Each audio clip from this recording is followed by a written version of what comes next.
Assalamualaikum warahmatullahi wabarakatuh. Kembali lagi di mata kuliah Tata Niaga Pertanian bersama saya Amelira Haris Nasution.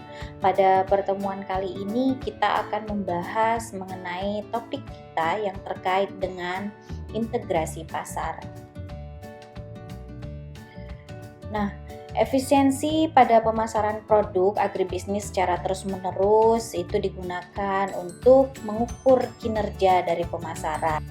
Peningkatan efisiensi merupakan tujuan utama dari semua yang terkait dalam kegiatan pemasaran produk agribisnis, mulai dari petani, perusahaan-perusahaan pemasaran produk, atau lembaga-lembaga pemasaran, konsumen, dan masyarakat umum. Minggu lalu kita sempat menyinggung mengenai efisiensi pemasaran yang dimana kita bisa menyimpulkan bahwa efisiensi pemasaran bertujuan untuk memaksimalisasi dari rasio output dengan input pemasaran. Nah, minggu lalu juga kita menyinggung soal indikator efisiensi pemasaran menurut Cole dan Uhl, di mana bisa didekati dengan dua indikator. Yang pertama, efisiensi operasional atau teknis dan efisiensi harga. Nah, efisiensi operasional atau teknis sudah kita singgung juga di minggu lalu dan sekarang kita akan bicara mengenai efisiensi harga. Nah, efisiensi harga adalah efisiensi yang menitik beratkan pada kemampuan dari sistem pemasaran untuk mengalokasikan sumber dayanya secara efisien dan mengkoordinasikan semua proses produksi dan proses pemasaran sesuai dengan keinginan konsumen. Nah, efisiensi harga dapat tercapai bila yang pertama, masing-masing pihak yang terlibat puas atau responsif terhadap harga yang berlaku. Kemudian yang kedua, penggunaan sumber daya mengalir dari penggunaan yang bernilai guna rendah ke nilai yang memiliki guna tinggi. Dan yang ketiga adalah mengkoordinasikan aktivitas antara pembeli dan penjual mulai dari petani, lembaga pemasaran, dan konsumen. Nah, indikator dari analisis efisiensi harga adalah menggunakan tingkat keterpaduan pasar. Dia melihat adanya keterpaduan atau tidaknya, adanya integrasi atau tidaknya antara harga di tingkat pasar acuan dengan harga di tingkat pasar pengikutnya. Contohnya, jika seandainya harga di tingkat pasar pengikutnya adalah harga di tingkat petani, maka yang bisa menjadi pasar acuannya misalnya itu bisa harga di tingkat pedagang pengumpul, atau juga harga di tingkat pedagang pengumpul sebagai harga di tingkat pasar pengikut bisa harga di tingkat pasar acuannya adalah harga di tingkat pedagang besar, begitu seterusnya. Tapi ada juga kemungkinan yang menunjukkan bahwa harga di tingkat pasar pengikut misalnya itu berada pada harga di tingkat produsen dan harga di tingkat pasar acuan itu berada pada harga di tingkat konsumen. Nah, integrasi pasar menunjukkan hubungan harga antar wilayah atau antar lembaga yang terjadi dalam sistem pemasaran komoditas tertentu. Yang saya paparkan tadi itu lebih kepada harga antar lembaga. Kemudian integrasi pasar dapat dibedakan menjadi dua. Yang pertama, integrasi pasar vertikal. Integrasi pasar vertikal adalah integrasi yang terjadi dalam suatu industri atau sistem agribisnis yang memiliki keterkaitan antara lembaga pemasaran dengan lembaga pemasaran lainnya dalam satu rantai pemasaran, misalnya dari lembaga tingkat petani dengan lembaga di pabrik atau tingkat konsumen. Dan contoh yang saya contohkan sebelumnya adalah integrasi pasar vertikal. Sedangkan untuk integrasi pasar horizontal itu termasuk integrasi pasar spasial atau temporal dan integrasi harga silang. Nah, kemudian tingkat integrasi suatu pasar dapat dinilai dengan menggunakan beberapa metode. Yang pertama, bisa menggunakan analisis korelasi harga, kemudian bisa menggunakan analisis regresi sederhana, atau bisa juga menggunakan model pasar deret waktu yang dikembangkan oleh Raffalion dan Huytens, dan kemudian bisa menggunakan model deret waktu yang diuji stasioner dengan menggunakan Altman-Dickey-Fuller test, kemudian menggunakan VAR atau Vector Auto Regression. Nah, untuk kita saat ini yang akan saya contohkan adalah analisis model deret waktu yang dikembangkan oleh Raffalion dan Huytens. Nah, ini merupakan model yang menjelaskan bahwa harga pada periode berjalan atau current dapat berubah secara distributed lag berdasarkan periode lalu atau pasar lain. Nah, ini berdasarkan waktu.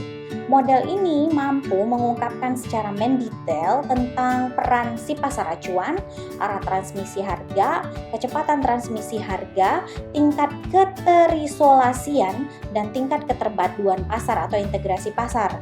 Nah, model Rafalion ini juga dapat menunjukkan besarnya pengaruh perubahan harga yang terjadi di suatu pasar akibat faktor musiman dan faktor lain yang relevan yang terjadi di pasar tersebut. Di hadapan adik-adik adalah model Rafalion yang bisa digunakan dalam penelitian yang terkait dengan integrasi pasar ataupun perhitungan integrasi pasar, di mana ini terkait dengan harga komoditas di tingkat pasar petani sebagai pasar pengikut atau pasar pengikut, kemudian ada juga di tingkat konsumen atau pasar acuan.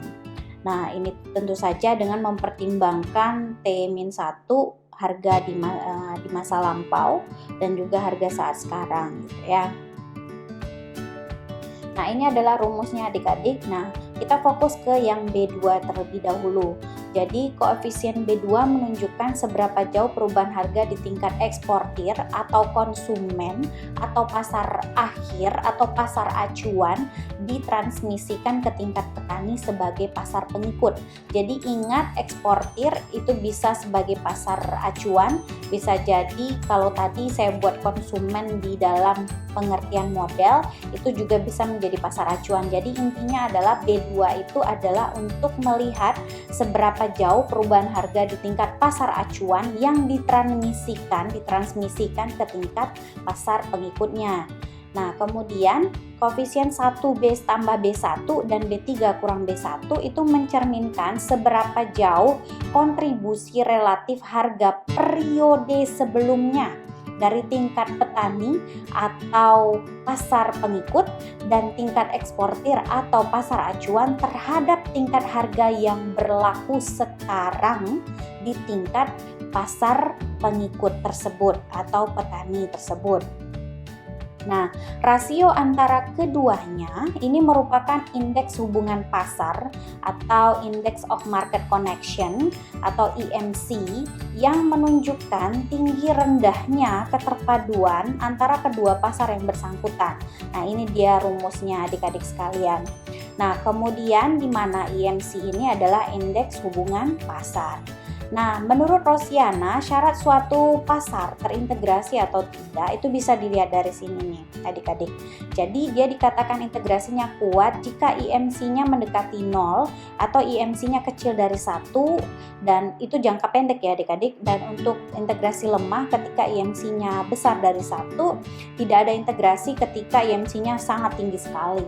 Nah, kalau jangka panjang itu dianggap integrasinya kuat ketika B2-nya itu mendekati 1 atau besar dari 0,5 dan B2-nya mendekati 0 atau kecil dari 0,5 itu artinya integrasinya lemah dan B2-nya sangat mendekati 0 itu sama dengan tidak ada hubungan atau tidak terintegrasi. Nah, pemasaran agribisnis yang efisien apabila terdapat indikator-indikator yang pertama, menciptakan atau meningkatkan nilai tambah atau value added yang tinggi terhadap produk agribisnis. Yang kedua, menghasilkan keuntungan bagi setiap lembaga pemasaran yang terlibat sesuai dengan nilai korbanannya atau biaya-biaya yang dikeluarkan. Yang ketiga, marketing margin, jadi biaya dan keuntungan yang terjadi relatif sesuai dengan fungsi-fungsi atau aktivitas bisnis yang meningkatkan kepuasan konsumen akhir. Dan yang terakhir adalah memberikan bagian yang diterima produsen atau farmsernya yang relatif akan merangsang petani berproduksi di tingkat usaha tani. Dan proses pemasaran yang dianggap efisien adalah memberikan kontribusi share yang adil bagi semua komponen yang terlibat dalam pemasaran tersebut dan sesuai dengan korbanannya. Dan ini adalah menurut Ibu Asmarantaka tahun 2012. Nah, sekian saja untuk pertemuan kita kali ini. Atas perhatian adik-adik saya ucapkan terima kasih. Assalamualaikum warahmatullahi wabarakatuh. Selamat pagi, siang, atau sore tergantung adik-adik yang membuka video.